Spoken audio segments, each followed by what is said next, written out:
nikakaa dakika 10.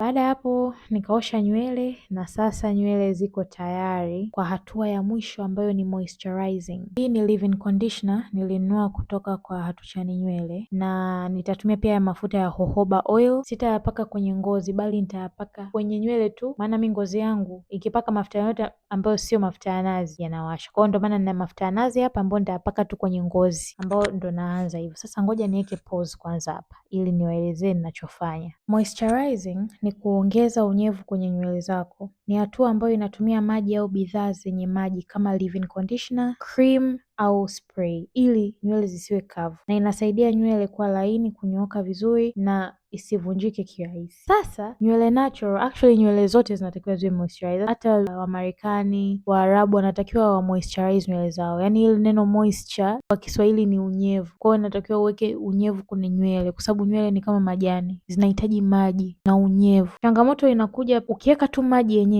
Sawa, ni vizuri kuweka maji yenyewe kwenye nywele yako natural, lakini yale maji yanaweza yakakauka haraka kabla ya nywele kunyonya yale maji. Ndo maana tunakuja kupaka product inayoitwa leave-in conditioner. Product ya kwanza, yaani ukishapaka maji unapulizia maji, unakuja kufuata na product inaitwa leave-in conditioner. Leave-in conditioner ni bidhaa ya kulainisha nywele na kuilisha nywele ambayo haioshwi. Yaani wewe hautaosha nywele zako kila siku, si ndio? Nywele zinahitaji maji na zinahitaji unyevu, lakini wewe hautaweka nywele zako maji kila siku. Kwa hiyo sasa yale maji unayoweka kwenye hii hatua unakuja unapaka juu yake leave-in conditioner. Ile leave-in conditioner ina act kama chakula, ni kama maji ya kunywa ya nywele zako na inaipa ile nguvu na kulainisha. Sasa changamoto nyingine inakuja baada ya kupaka ile leave-in conditioner, inabidi itulie pale kwenye nywele kwa muda mrefu ambao itaruhusu nywele nayo inyonye maji na leave-in conditioner, kwa sababu ile leave-in conditioner sio tu kwamba ni mafuta tu, hapana, yani mafuta ambayo yametengenezwa na vitu tofauti ambayo vinarutubisha wewe nywele zako. Sasa ndo kama mimi hapa nimetumia jojoba oil, mafuta yanazuia zile product ulizopaka kuondoka. Kwa hiyo ni mafuta yani kama vile inabananisha pale maji na ile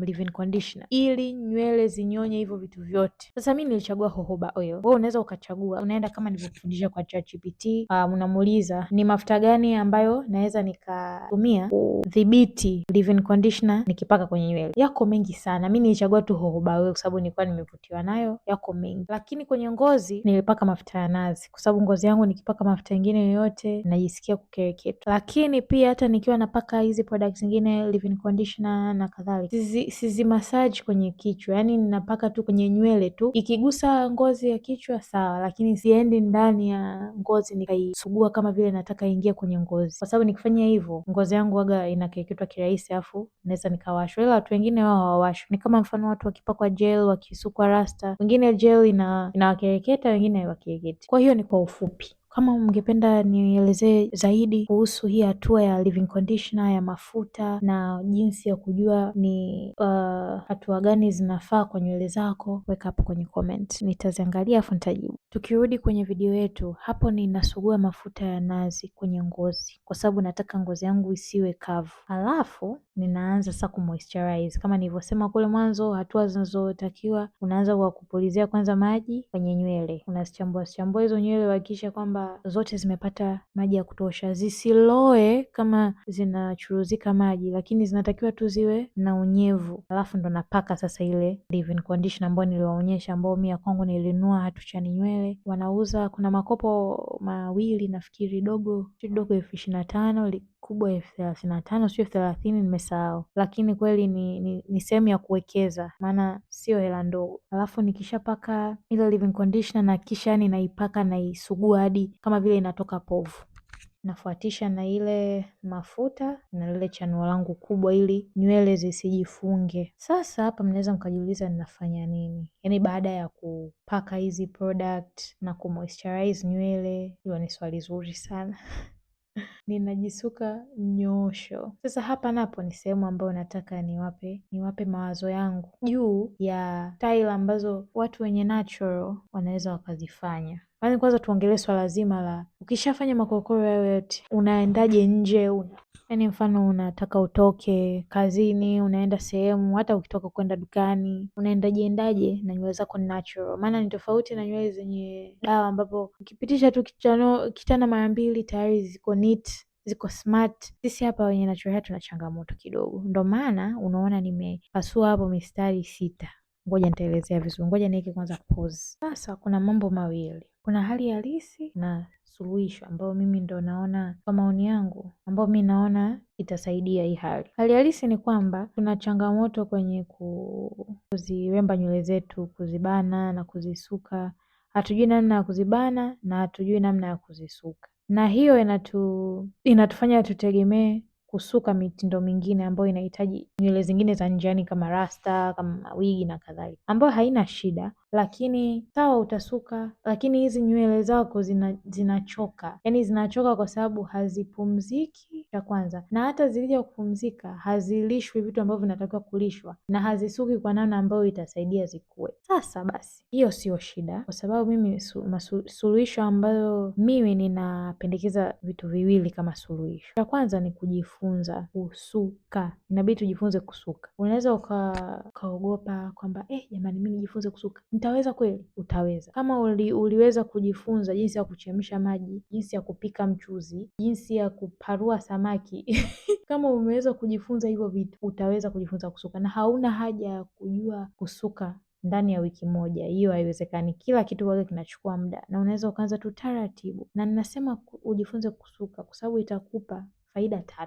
Sawa, mimi sikwambii tu ufanye kitu bila faida, lazima kuna sababu. Cha kwanza, utaweza kujisuka protective styles, yani style za nywele ambazo zinakulinda nywele zako.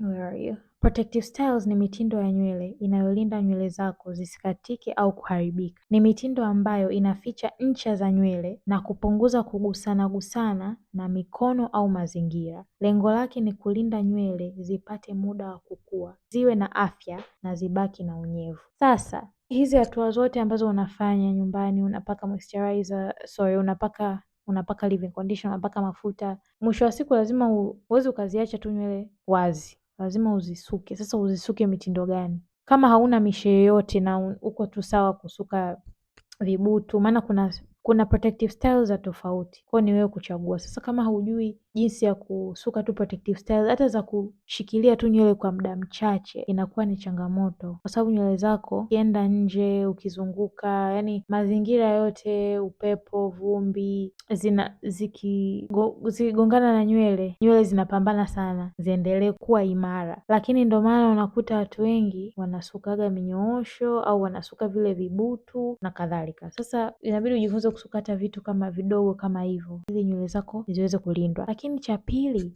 inakupatia wewe uhuru. Sababu ya pili, inakupatia uhuru wa kusuka mitindo ambayo ni maarufu, lakini unatumia mbinu ambayo ni nzuri kwa nywele yako. Yani mfano, ukijifunza kutengeneza nywele zako wewe mwenyewe, unakuwa na uhuru wa kujaribu mitindo mbalimbali, hata ile ambayo inapendwa na watu maarufu, lakini wewe utatumia mbinu ambayo haitaharibu nywele zako. Kwa mfano, unaweza kutengeneza style inayofanana na zile unazoona Instagram au TikTok, lakini badala ya kutumia gel ngumu, unaweza kukuta saa nyingine una gel ambayo haiendani na nywele zako, au kuna style ya nywele ambayo inahitaji utumia moto mwingi, wewe hutumii hiyo. Na kwa sababu uko zako nyumbani unajisuka wewe mwenyewe, unapata nafasi ya kupendeza, lakini bado unalinda nywele zako. Kwa sababu mara nyingi ukienda kusuka, kuna sehemu ambazo zishakariri steps, yani zimeshakariri hatua kwamba ili utusuke hii itokee kama tunavyotaka inabidi upitie kitu fulani. Sasa sio kila mtu anakubaliana na hizo hatua, na ili usibishane sana na anayekusuka au asikuone ajabu sana, yani mimi waga napenda tu niepuke yote hayo, nitajifunza mwenyewe jinsi ya kusuka hiyo style. Sawa, na mimi nimefanikiwa kujisuka vibutu, na hata sikuhangaika kusuka vibutu vya rasta, yani sikuhangaika kusuka nyingi, nilipasua tu, yani nilipasua tu mistari, nikasuka nywele 13, tena zitokee kabisa 13. Nitaonyesha picha ya mchoro ambao niliufuatisha. Hivi vitu vyote unaweza ukajifunza mtandaoni.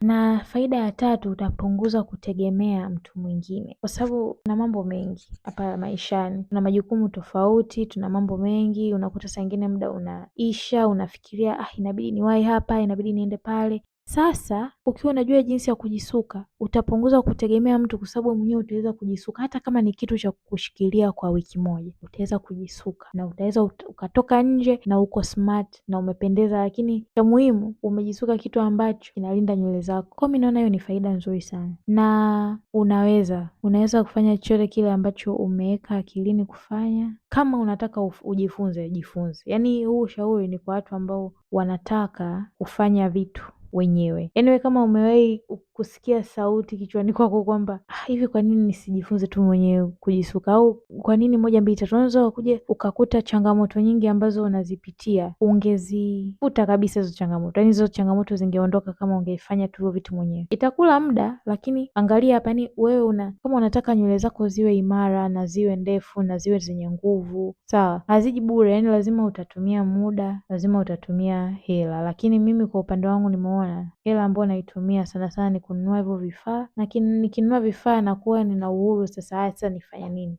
Hatua gani nimefanya? Leo ni wash day, ninafuatisha vitu vyangu, najua hata kama nimetumia masaa 3 kwenye nywele au masaa 4, najua kwamba masaa 4 yatakuja kujilipizia siku zinavyoenda, kuliko kwenda kuhudumiwa nywele na mtu ambaye hazijali. Lakini kama wewe uko sawa tu nywele zako, maana sio kwamba ni kitu serious, wewe nywele zako unataka uzifanyie chochote, wewe fanya, maana mwisho wa siku zitakuwa na kadhalika, ni wewe mwenyewe kuamua. Lakini mimi kwa upande wangu nimeona ni bora tu nijifunze kufanya vitu mwenyewe, kwa sababu hamna ambaye atazijali hizi nywele kama sio mimi, na ambao wangeweza kuzijali ndio hivyo wanachaji hela nyingi. Siku moja ukiwa nazo hela, nenda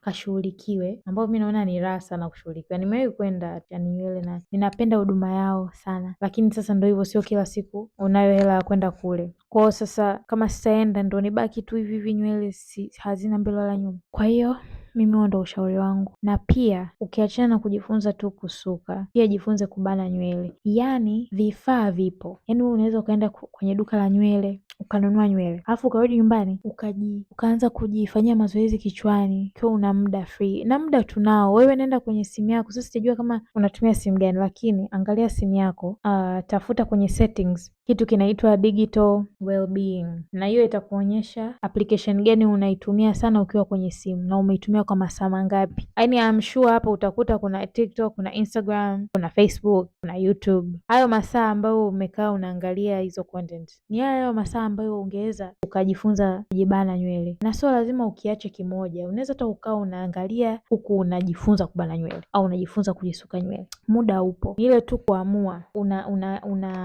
unataka kipi. Unataka uache kuumizwa, unataka uache kupoteza nywele na nywele katika na kuvutwa na kuchanwa kwa nguvu na blow dry. Yaani jamani, mimi sidhani kama nitaenda tena kufanyiwa blow dry saloni, kwa sababu ninahisi kama kichwa kinaenda kung'oka. Yaani mtu anaingiza chanuo alafu anaweka ile blow dry, alafu nywele hapo lazima zikatike, ndugu yangu.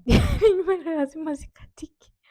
Na sasa hivi yani sikia, wewe unaweza ukawa na nywele zako natural na unataka uzikaushe au uzinyooshe, lakini sio lazima upitie hiyo process ambayo itakuumiza nywele. Yaani kuna mbinu nyingine ambazo unaweza ukatumia, sio lazima ufanyiwe hivyo jamani. Na kuna vifaa vingine ambavyo unaweza ukatumia kunyoosha nywele, lakini usivutwe hivyo na kama vile unahisi kichwa kinaenda kutoka. Jamani, nimefurahi sana kurekodi video. Kwanza kama mnanisikia sasa hivi, hapa ni sasa hivi ni saa 4 na dakika 22 usiku. Sijui inabidi nimalize hii video nilale, kwa sababu nimeenjoy sana.